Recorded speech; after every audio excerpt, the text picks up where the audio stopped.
সংসদ সদস্য আনোয়ারুল আজিমের খণ্ডিত মরদেহের খোঁজে অভিযানে নেমেছে পশ্চিমবঙ্গ পুলিশের অপরাধ তদন্ত বিভাগ সিআইডি। ব্যবহার করা হচ্ছে ড্রোন সহ অত্যাধুনিক প্রযুক্তি। যে কোনো মূল্যে পিতার লাশের টুকরো হলেও পেতে চান আনারের মেয়ে। এ বিষয়ে সবশেষ খবরাখবর জানাতে এই মুহূর্তে ঝিনাইদহ থেকে সরাসরি যুক্ত হচ্ছেন সহকর্মী মেহেদী হাসান সবুজ। সবুজ, এমপি আনারের দেহাবশেষ উদ্ধার নিয়ে কোনো তথ্য আছে কিনা আপনার কাছে, এবং তার পরিবার কি বলছে? সবশেষ খবরাখবর আমাদেরকে জানাবেন।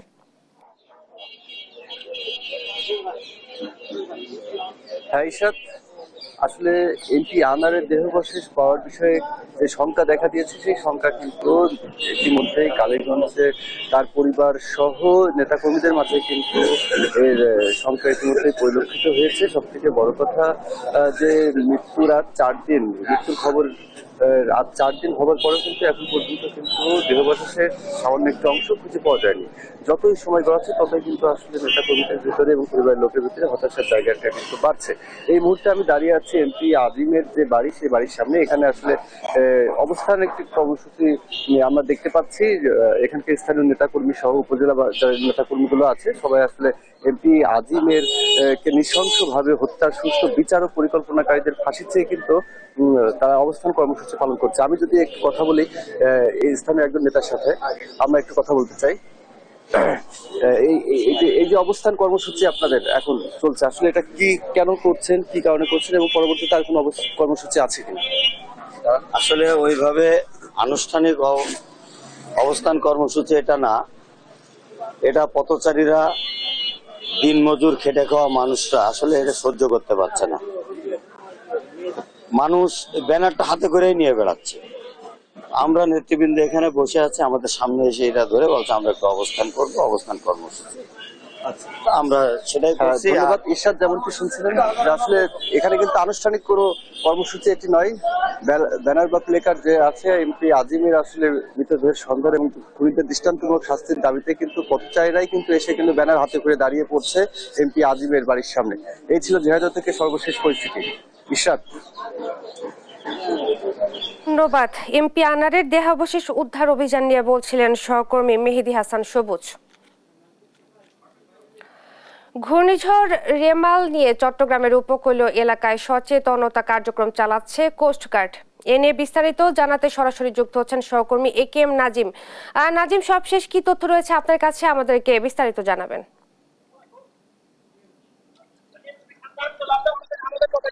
আপনি যেমনটা বলছেন, আসলে যে গভীর সাগরে যে নিম্নচাপ তৈরি হয়েছে, সেই তৈরি কারণে যে ঘূর্ণিঝড় তৈরি হয়েছে, ঘূর্ণিঝড় রেমালের কারণে আসলে সাগরের চট্টগ্রামের যে উপকূলীয় এলাকা রয়েছে, সেই উপকূলীয় এলাকাগুলোতে যারা বসবাস করে এবং যারা গভীর সাগরে যারা মাছ ধরে ট্রলার সরবরাহ করে, এগুলি নিরাপত্তার জন্য আসলে কোস্টগার্ডের পক্ষ থেকে সকাল থেকে জনসচেতনামূলক যেসব বিভিন্ন অভিযান রয়েছে তারা প্রচারণা চালাচ্ছেন। এবং কোস্টগার্ডের পক্ষ থেকে যেসব বারবার বলা হচ্ছে যে সাগরে যে গভীর নিম্নচাপ তৈরি হচ্ছে, সেটি নিয়ে তাদের যে কার্যক্রম এবং উপকূলীয় এলাকায় যেন কোনো ধরনের যানমালের ক্ষতি না হয়, বিশেষ করে সাগরের মধ্যে যারা মাছ ধরা ট্রলার থেকে শুরু করে অন্যান্য যেসব যানবাহন রয়েছে, বিশেষ করে চট্টগ্রাম বন্দর কেন্দ্রে যারা বড় বড় জাহাজগুলো এবং শিপগুলো রয়েছে, তাদেরকে নিরাপদ আশ্রয়ে যাওয়ার জন্য কোস্টগার্ডের পক্ষ থেকে বারবার মাইকিং করা হচ্ছে, প্রচারণা চালা হচ্ছে। পাশাপাশি চট্টগ্রামের উপকূলীয় এলাকায় যেসব যাত্রী পারাপারের বোট, নৌকা এবং স্পিড বোট, ছোট ছোট জাহাজ রয়েছে, তারা যে নিরাপদে থাকে সে বিষয়ে কোস্টগার্ডের পক্ষ থেকে প্রচারণা চালানো হচ্ছে, মাইকিং করা হচ্ছে এবং জনসচেতনমূলক যতগুলো কার্যক্রম আছে সেগুলো কোস্টগার্ডের পক্ষ থেকে চালাচ্ছে। বিশেষ করে যে ঘূর্ণিঝড়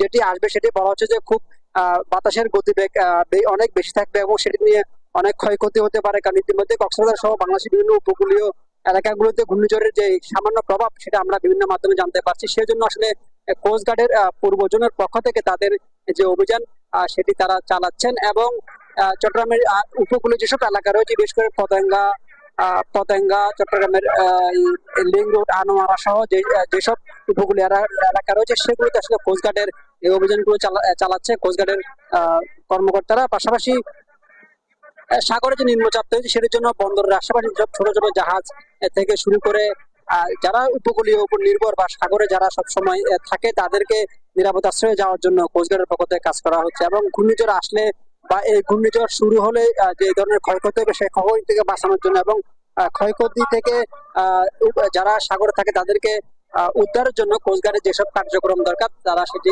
পরিচালনা করছে। আমরা সকাল থেকে দেখেছি কোস্টগার্ডের প্রায় 4টি স্পিড বোটে করে তারা এই প্রচার অভিযান চালাচ্ছেন এবং তাদের যারা কর্মকর্তা রয়েছেন তারা যেটি বলছেন যে আসলে উপকূলীয় এলাকায় যে তাদের যে কার্যক্রম সেটি তারা চালাচ্ছেন এবং উপকূলীয় এলাকার মৎস্যজীবী থেকে শুরু করে যারা নৌযানে রয়েছে এবং সাগরে যারা থাকে এবং যারা বিশেষ করে চট্টগ্রাম উপকূলীয় এলাকায় যারা যাত্রী পারাপারে বোট থেকে শুরু করে ছোটখাটো নৌকাগুলো রয়েছে সেগুলো যেন নিরাপদে থাকতে পারে এবং ঘূর্ণিঝড়কে মোকাবিলায় কোস্টগার্ড পক্ষে যেসব প্রস্তুতি রয়েছে তারা সব ধরনের প্রস্তুতি সম্পন্ন করেছেন।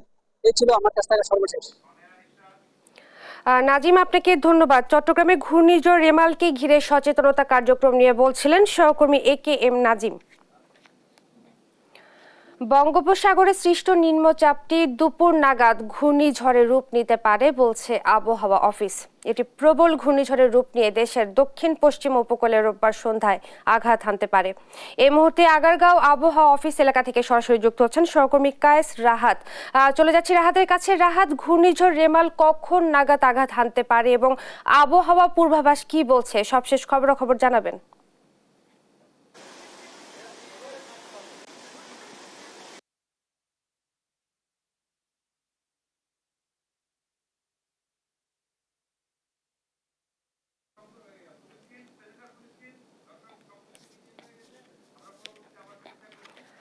দর্শক, সংযোগটি বিচ্ছিন্ন হয়ে গেছে। আমরা পরবর্তীতে আবারও রাহাতের সাথে যোগাযোগ করার চেষ্টা করব। ঘূর্ণিঝড়ের রেমালের কারণে সাতক্ষীরায় শুরু হওয়া বৃহত্তর আমের মেলার সময় এগিয়ে আনা হয়েছে। আম মেলা থেকে সবশেষ পরিস্থিতি জানাতে সাতক্ষীরা থেকে যুক্ত হচ্ছেন সহকর্মী শরীফুল্লাহ কায়সার সুমন। সুমন, আম মেলা সবশেষ পরিস্থিতি আমাদেরকে জানাবেন, কি তথ্য রয়েছে আপনার কাছে? ঈশ্বর, ধন্যবাদ আপনাকে। আমের মেলা এটি হচ্ছে বাংলাদেশের প্রথম সাতক্ষীরা জেলা প্রশাসনের আয়োজনে। এটি ভেষজ উদ্যানেই প্রথম এই আমের মেলাটি প্রথম প্রচলন করা হয়। তারপর থেকে এটি কিন্তু চলে আসছে এবং এখানে কিন্তু 30 প্রকারের আম থেকেও বেশি আম এখানে প্রদর্শন করা হয়েছে। একটু আগেই জেলা প্রশাসক, পুলিশ সুপার, তারপরে খামারবাড়ির ডিডি সবাই একসাথে একযোগে এবং চাষিরা উপস্থিত থেকে কিন্তু এই আমের মেলা উদ্বোধন করেছে। এটি আপনি যেমনটি বলছিলেন যে এটি দুর্যোগের কারণে একটু আগে থেকেই এই মেলাটি আয়োজন করা হয়েছে এবং এই মেলাটির উদ্দেশ্য কিন্তু জেলা প্রশাসক বলবেন, তারপরে বলে রাখা দরকার যে আম চাষাবাদ ব্যবস্থাপনা, রোগবালাই দমন ব্যবস্থাপনা সহ নানা কারণেই এবং বিশ্ববাসীকে চেনানোর জন্য। আমি সাতক্ষীরা জেলা প্রশাসক মোহাম্মদ হুমায়ুন কবির, তিনি বিশদ জানাচ্ছেন। জি ধন্যবাদ। সাতক্ষীরা এই অঞ্চলের আমাদের জেলার আমটি একটু আর্লি ভ্যারাইটি হিসেবে পরিচিত, অর্থাৎ সারা দেশে যখন আম পরিপক্ক হয় না তার বেশ কিছু আগে কিন্তু সাতক্ষীরার আম পেকে যায়। এটা প্রাকৃতিক কারণে, আবহাওয়া জলবায়ুগত কারণে। তো গত কয়েক বছর ধরে আম চাষ বেশ জনপ্রিয় হচ্ছে আমাদের সাতক্ষীরায়। প্রতি বছরই উৎপাদন বৃদ্ধি পাচ্ছে, আমরা দেশের সীমানা ছাড়িয়ে বাইরেও রপ্তানি করছি। তো আম চাষকে আরো জনপ্রিয় করার জন্য, কৃষকদের মাঝে সচেতনতা বৃদ্ধি করার জন্য এই উদ্দেশ্য নিয়েই আমরা গত বছর থেকে আম মেলার আয়োজন করছি। এখানে 30-40 প্রজাতির আম প্রদর্শন করা হচ্ছে, কৃষকরা আসছেন, দেখছেন। তো কৃষকদের প্রতি, আম চাষিদের প্রতি আমার অনুরোধ থাকবে যে আপনি আমের চারা রোপণ থেকে শুরু করে পরবর্তী প্রতিটি ক্ষেত্রে আপনি আমাদের কৃষিবিদদের, আমাদের কৃষি সম্প্রসারণ অধিদপ্তরের মাঠ পর্যায়ে কর্মীরা রয়েছে, অফিসাররা রয়েছে, তাদের পরামর্শ নেবেন, তাহলে আপনার উৎপাদন বৃদ্ধি পাবে। এটা জাতীয়ভাবে আমরা সকলে উপকৃত। ধন্যবাদ। আপনি আম খেয়েছেন? সাতক্ষীরা আম? হ্যাঁ, সাতক্ষীরার আম খাওয়ার সৌভাগ্য হয়েছে। তো আমি এটা আসলে গর্বিত যে সাতক্ষীরার আম সারা বাংলাদেশে যে সুখ্যাতিটা ছিল এটা আসলে এসে বাস্তবে প্রমাণ পেয়েছি। তা আমারও প্রত্যাশা থাকবে চাষিদের প্রতি যে সুখ্যাতি অর্জন হয়েছে, মানে তাদের ছোটখাটো ভুল ত্রুটির কারণে অনেক সময় দেখা যায় যে আর্লি তারা অর্থের কারণে এক ধরনের সুবিধাভোগী আছে তাদেরকে হয়তো মোটিভেট করে, এই সুবিধার কারণে তারা যদি আর্লি পেরে ফেলে তাহলে এই আমগুলো পরিপক্ক হবে না। তো যে সুখ্যাতি আছে এটি আবার নষ্ট হয়ে যেতে পারে। শুনছিলাম যে এই সুখ্যাতিটি ধরে রাখবার কথা বলছিলেন পুলিশ সুপার। এখানে আমার পাশে আছেন খামারবাড়ির উপপরিচালক এবং চাষিরা উপস্থিত আছেন। তারা খুব পরিশ্রম করে এই আমের মেলাটি আয়োজন করেছেন এবং এই আমের মেলা এখানে স্বতঃস্ফূর্ত অংশগ্রহণ এখানে আছে। 25, 26 ও 27 মে এই 3 দিন চলবে এই আমের মেলা। এখানে দেশ এবং বিদেশের সকলের অংশগ্রহণের সুযোগ থাকছে, একেবারে বিনা টিকিটেই এই আমের মেলাটি অনুষ্ঠিত হবে। এই ছিল ইশরাত, এই আমের মেলা, সাতক্ষীরা আমের মেলা সর্বশেষ।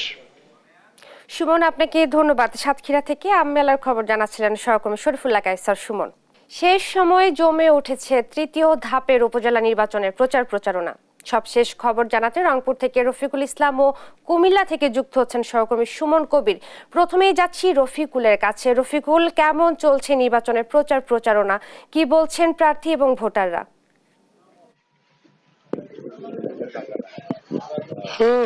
আপনাকে ধন্যবাদ। আপনি জানেন যে তৃতীয় ধাপের উপজেলা পরিষদ নির্বাচন আগামী 29 মে। এই নির্বাচনকে কেন্দ্র করে রংপুরের যে 8টি জেলা রয়েছে, মানে রংপুর বিভাগে যে 8টি জেলা রয়েছে, এর মধ্যে পঞ্চগড় বাদে বাকি যে 7টি জেলা ঠাকুরগাঁও, নীলফামারী, দিনাজপুর, লালমনিরহাট, কুড়িগ্রাম, গাইবান্ধা এবং রংপুর, এই যে 7টি জেলা রয়েছে, এই 7টি জেলার মধ্যে 12টি উপজেলায় এই তৃতীয় ধাপের উপজেলা পরিষদের নির্বাচন অনুষ্ঠিত হবে। এই নির্বাচনে আমরা এই মুহূর্তে রয়েছে রংপুরের সদর উপজেলার মমিনপুরে। আপনাকে একটু জানিয়ে রাখি যে রংপুরের এই সদর উপজেলায় এবার যে 5টি ইউনিয়ন রয়েছে, 5টি ইউনিয়নে আগামী 29 মে নির্বাচন হবে। এখানে প্রায় 8 জন চেয়ারম্যান পদে প্রার্থী রয়েছেন এবং 8 জন ভাইস চেয়ারম্যান এবং 3 জন মহিলা ভাইস চেয়ারম্যান পদে নির্বাচনে অংশ নিয়েছেন। আপনাকে একটি বিষয় জানিয়ে রাখি যে আমরা এই যে নির্বাচন, এই নির্বাচনে যে আইন শৃঙ্খলা পরিস্থিতি, এখানে যে প্রচারণা সব মিলে এখন পর্যন্ত কোনো অনুযোগ এরকমটা আমরা কিন্তু পাইনি, যে কারণে এখানকার যে প্রার্থীরা রয়েছেন, প্রার্থীরা দিনরাত ছুটে চলেছেন ভোটারদের কাছে একেবারে তৃণমূল পর্যায়ে। একটি বিষয় জানিয়ে রাখি যে এই রংপুর যে সদর উপজেলা, এই সদর উপজেলাটি মূলত জাতীয় পার্টির নির্বাচনী আসন। এই আসনে তারা কিন্তু চেষ্টা করে যাচ্ছেন তাদের প্রার্থীকে প্রমোট করার জন্য। তো আমরা এখানে এই জাতীয় পার্টি ছাড়াও এখানে রংপুর জেলা ছাত্রলীগের সভাপতি SM সাব্বির আহমেদ রয়েছেন, জেলা মহানগর আওয়ামী লীগের যে আহ্বায়ক তিনি রয়েছেন। আমরা এখানে জাতীয় পার্টির পাশাপাশি আওয়ামী লীগ এবং ছাত্রলীগের একেবারে তরুণ পর্যায়ে একজন নেতা, তিনি নির্বাচনে অংশ নিয়েছেন। এই যেহেতু তিনি রাজনীতিতে একেবারেই নতুন, রাজনীতি, নির্বাচন এবং উন্নয়ন এই নিয়ে আসলে তিনি কি ভাবছেন, আমরা তাকে সরাসরি যুক্ত করতে চাই যে তার এই রাজনীতি, নির্বাচন এবং উন্নয়ন নিয়ে তার কি পরিকল্পনা, এই পরিকল্পনা আমরা আজকে শুনতে চাই রংপুর জেলা ছাত্রলীগের সভাপতি SM সাব্বির আহমেদ। সাব্বির আহমেদ, আপনাকে ধন্যবাদ। আপনার কি পরিকল্পনা রয়েছে এই নির্বাচনে? দেখুন, এখানে নির্বাচনটা আপনারা অনেকেই ভাববেন যে ছাত্র রাজনীতি করা অবস্থায় কেন সিদ্ধান্ত নিল। এই উপজেলাটি এমন একটি গুরুত্বপূর্ণ উপজেলা, অন্যান্য উপজেলা নির্বাচন যেমন তেমন আমাদের উপজেলা নির্বাচনটা অত্যন্ত গুরুত্বপূর্ণ। কারণ এই উপজেলা পরিষদের যে আমাদের ভবন বলেন, স্বাস্থ্য কমপ্লেক্স বলেন, আমাদের ফায়ার সার্ভিস, যেসব উপজেলার একটা প্রয়োজনীয় যে জিনিসগুলো থাকা প্রয়োজন, এটা কিন্তু আমাদের এখন পর্যন্ত আজ পর্যন্ত স্থানান্তর হয়নি বা হয়ে ওঠেনি। সেই জায়গা থেকে উপজেলার সন্তান হিসেবে দায়িত্ববোধের জায়গা থেকে আমি চিন্তা করে দেখলাম এই নির্বাচনটা গড়ার নির্বাচন, আমি গড়ার জন্য সিদ্ধান্ত নিয়েছি। কারণ এই উপজেলার নির্বাচনে আমার এই উপজেলার সাথে নারীর টান রয়েছে। আমি এই জন্য সিদ্ধান্ত নিয়েছি, নির্বাচন করছি এবং চাচ্ছি এই উপজেলাটাকে সুন্দরভাবে। আপনাকে ধন্যবাদ। তৃতীয় ধাপের প্রচারণার খবর জানতে যাব কুমিল্লায়, সেখানে রয়েছে সহকর্মী সুমন কবির। সুমন, নির্বাচনী প্রচারণার কি খবর রয়েছে আপনার কাছে, আমাদেরকে বিস্তারিত জানাবেন। আমাদের সাথে রাজনীতি করা ছাত্রলীগ রাজনীতি আর প্রতিপক্ষ যে প্রার্থী চারটি উপজেলা নির্বাচন অনুষ্ঠিত হয়ে যাচ্ছে। তবে কুমিল্লা আমরা এখন দেখেছি যে কুমিল্লা প্রথম সংঘাত হয়েছে। তবে আমি যে একটু কথা বলার চেষ্টা করবো, কুমিল্লার যে আসলে মামুদ প্রার্থী রয়েছে নির্বাচন করছে। আচ্ছা, আপনাদের কাছে এই পয়বাড়ি বাংলাদেশের সুখবর আপনারা 29 তারিখ চেষ্টা করছে, আপনার মানুষের ডাক্তার কি দিন সারা পাচ্ছে। সর্বপ্রথমে আপনাদেরকে ধন্যবাদ জানাই। আমরা প্রচারণার পরে আমরা কিন্তু সাধারণ মানুষের কাছে কথা বলছি, গণসংযোগ করছি, পথসভা করছি। সাধারণ মানুষের যে কোনো সমস্যা হলে আমরা যাচ্ছি, ধর্মীয় কর্মকাণ্ড সহ সামাজিক যে কর্মকাণ্ডের সাথেও সম্পৃক্ত হচ্ছি। আমরা সব জায়গায় একটাই বাক্য, যে সব জায়গায় একটি অবস্থান, এটা হচ্ছে আমাদের একটা জনগণ মনোনীত যে প্যানেল আছে, প্যানেলের মধ্যে আনারস প্রতীকে আমি নির্বাচন করছি। আনারস প্রতীকের আজকে প্রতিটি অঞ্চলে 211টি গ্রাম, 144টি ওয়ার্ড এবং 123টি সেন্টারের সাধারণ মানুষ, সর্বজনতা, সকল দলের মানুষ, সকল শ্রেণী পেশার মানুষ আজকে ঐক্যবদ্ধ হয়েছে এবং সকলের মধ্যে একটা আনন্দ বিরাজ করছে যে আগামী 29 তারিখ কখন আসবে এবং কখন তাদের মনোনীত পছন্দের প্রার্থী আনারস প্রতীককে বিজয়ী করবে। যে যেটা বলছেন আসলে এমপি ভাই আসলে নির্বাচন করছেন, সর্বশেষ নির্বাচনী তথ্য নিয়ে আমি এখানে স্টেট করেছি। সুমন, আপনাকে ধন্যবাদ। কুমিল্লা থেকে প্রচারণার খবর জানাচ্ছিলেন সহকর্মী সুমন কবির। বঙ্গোপসাগরে সৃষ্ট নিম্নচাপটি দুপুর নাগাদ ঘূর্ণিঝড়ে রূপ নিতে পারে বলছে আবহাওয়া অফিস। এটি প্রবল ঘূর্ণিঝড়ের রূপ নিয়ে দেশের দক্ষিণ পশ্চিম উপকূলে রোববার সন্ধ্যায় আঘাত হানতে পারে। এই মুহূর্তে আগারগাঁও আবহাওয়া অফিস এলাকা থেকে সরাসরি যুক্ত হচ্ছেন সহকর্মী কায়েস রাহাত। রাহাত, ঘূর্ণিঝড় রেমাল কখন নাগাদ আঘাত হানতে পারে এবং আবহাওয়া পূর্বাভাস কি বলছে? সবশেষ খবরাখবর আমাদেরকে জানাবেন। ধন্যবাদ। যেমনটি জানেন যে আমি এই মুহূর্তে দাঁড়িয়ে আছি আগারগাঁও আবহাওয়া অফিসে এবং এই আবহাওয়া অফিস থেকে কিছুক্ষণ আগে ঘূর্ণিঝড় রেমেলের যে বিষয়টি রয়েছে সেটি জানানো হয়েছে এবং বলা হয়েছে যে বঙ্গোপসাগরে একটি গভীর নিম্নচাপের সৃষ্টি হয়েছে, যে নিম্নচাপটি আজকে বিকেল নাগাদ ঘূর্ণিঝড় রেমেলে পরিণত হতে পারে এবং বর্তমান সময়ে এই যে নিম্নচাপটি রয়েছে সেটি রয়েছে আসলে পশ্চিমবঙ্গ এবং বাংলাদেশের মাঝামাঝি একটা জায়গায় বঙ্গোপসাগরের বুকে। তো সেখান থেকে আজকে বিকেল নাগাদ এটা হয়তো বা একটি ঘূর্ণিঝড়ের রূপ নিয়ে আঘাত হানতে পারে এবং এর প্রভাবে আমরা এখন যেটি দেখছি যে চলমান যে তাপদাহ রয়েছে, তো এই ঘূর্ণিঝড়ের প্রবাহে প্রবল বৃষ্টিপাতের একটি সম্ভাবনা জানিয়েছে আবহাওয়া অফিস থেকে। এবং এখানে বলা হয়েছে আবহাওয়া অফিস থেকে যেটি বলা হয়েছে যে বরিশাল, পটুয়াখালী, তারপর চট্টগ্রাম, এই যে এলাকাগুলো রয়েছে, উপকূলীয় এলাকাগুলো রয়েছে, এই উপকূলীয় এলাকাগুলোতে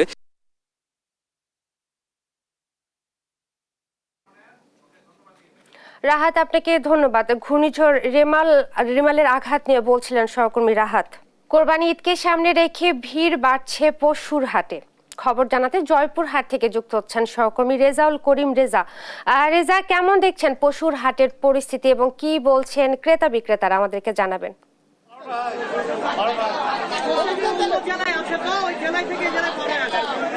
হ্যাঁ ইশরাত, আমি এখন দাঁড়িয়ে আছি জয়পুরহাটের নতুন হাট। উত্তরবঙ্গের যে কয়েকটি বড় হাটের মধ্যে এই জয়পুরহাটের নতুন হাটও কিন্তু একটি বড় হাট। এখানে কিন্তু বাংলাদেশের বিভিন্ন অঞ্চল থেকে গরু কিনতে ক্রেতা বিক্রেতারা আসেন, অর্থাৎ ঢাকা, কুমিল্লা, চিটাগাং, খুলনা, নীলফামারী, এক কথায় বাংলাদেশের বিভিন্ন জেলা থেকে কিন্তু এখানে গরু কিনতে আসেন। আপনাকে জানিয়ে রাখি যে উত্তরবঙ্গের সবচেয়ে বড় যে কয়টি হাট তার মধ্যে জয়পুরহাটের নতুন হাট একটি। এখানে কিন্তু আইন শৃঙ্খলা বাহিনীর, যেটা পুলিশ সুপারের সঙ্গে কথা বলেছি, আইন শৃঙ্খলা বাহিনীর পুলিশ সুপার নুরে আলম যেটি জানিয়েছেন, ব্যাংক, বিমা, ব্যাংক সহ যে সব এবং হাটে নিরাপত্তার জন্য পুলিশ মোতায়েন সহ সব ধরনের এবং পশুদের স্বাস্থ্য পরীক্ষার জন্য প্রাণী সম্পদ বিভাগের পক্ষ থেকে হাট কমিটির পক্ষ থেকে স্বেচ্ছাসেবক নিয়োগ করা হয়েছে। এবং এখানে একটু আমি হাট মালিকের সঙ্গে, হাট মালিক একজন পরিচালকের সঙ্গে কথা বলবো যে আপনারা হাট চালাচ্ছেন, এখানে কি ধরনের প্রস্তুতি, কত কিরকম গরু উঠেছে এবং কিভাবে কত দাম পর্যন্ত বিক্রি হচ্ছে? আসলে গরুর সংখ্যাটা বলা খুব কষ্টকর, কারণ ঈদের জন্য আমদানি এখনো ওইভাবে শুরু হয় নাই। তারপরে যেটা হয়েছে আমরা আরো পরে এটা জানাতে পারবো যে সংখ্যার কথা। আর বাংলাদেশের বিভিন্ন ডিস্ট্রিক্ট থেকে এখানে লোক আসে। এবারে গরুর দাম সহনীয় পর্যায়ে আছে। আর আমাদের হাট ইজারাদারের পক্ষ থেকে বাইরে থেকে যারা আসে তাদের জন্য পর্যাপ্ত নিরাপত্তার ব্যবস্থা, বিশুদ্ধ পানির ব্যবস্থা, বিশ্রামাগার সব কিছু করা আছে এবং পুলিশ প্রশাসন এখানে সার্বক্ষণিক নিয়োজিত আছে এবং আমাদের স্বেচ্ছাসেবক নিয়োগ আছে। পুরা হাট এলাকাটা আমাদের সিসি ক্যামেরার আওতায় আছে। বিভিন্ন রকম সুযোগ সুবিধা আমরা এখানে ক্রেতা বিক্রেতার জন্য দিয়ে থাকি।